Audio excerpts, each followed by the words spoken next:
Hello guys, मन्नत की आवाज में आपका स्वागत है। आज का हमारा टॉपिक है खजाने की खोज। तो चलिए वीडियो को सुन लेते हैं।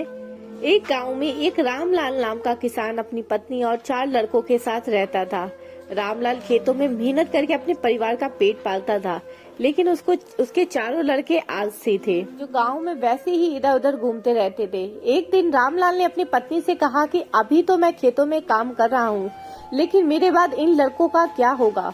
उन्होंने तक कभी मेहनत ही नहीं करी है, ये तो कभी खेत में भी नहीं गए हैं। रामलाल की पत्नी ने कहा कि धीरे धीरे ये काम करने लगेंगे। समय बीतता गया और रामलाल के लड़के कोई काम नहीं करते थे।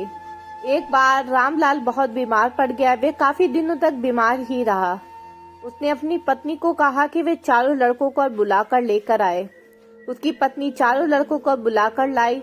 रामलाल ने कहा, लगता है कि मैं अब ज्यादा दिनों तक जिंदा नहीं रहूंगा। रामलाल को चिंता थी कि उसके जाने के बाद उसके बेटों का क्या होगा, इसीलिए उनसे कहा कि बेटों, मैं अपने जीवन में जो भी कुछ कमाया है वे खजाना खेतों के नीचे दबा रखा है। मेरे बाद तुम इसमें खजाने को निकालकर आपस में बांट लेना। ये बात सुनकर चारों लड़के बहुत खुश हो गए।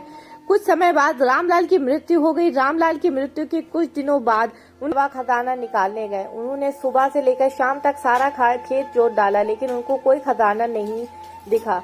लड़के घर आकर अपनी माँ के पास बोले कि माँ, पिताजी ने हमसे झूठ बोला था, उस खेत में हमें कोई खजाना नहीं मिला। उसकी माँ ने बताया कि तुम्हारे पिताजी ने जीवन में यही घर और खेत ही कमाया है, लेकिन अब तुमने खेत खोद दिया है तो इसमें बीज बो दो।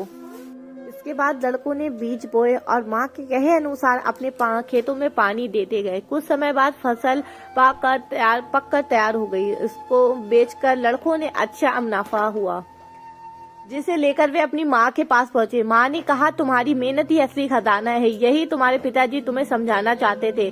तो बच्चों, आज की हमारी सीख है, हमें आलस को त्याग कर मेहनत करनी चाहिए। मेहनत ही इंसान की असली दौलत है। अगर आपको वीडियो अच्छी लगे तो चैनल को सब्सक्राइब कर दें।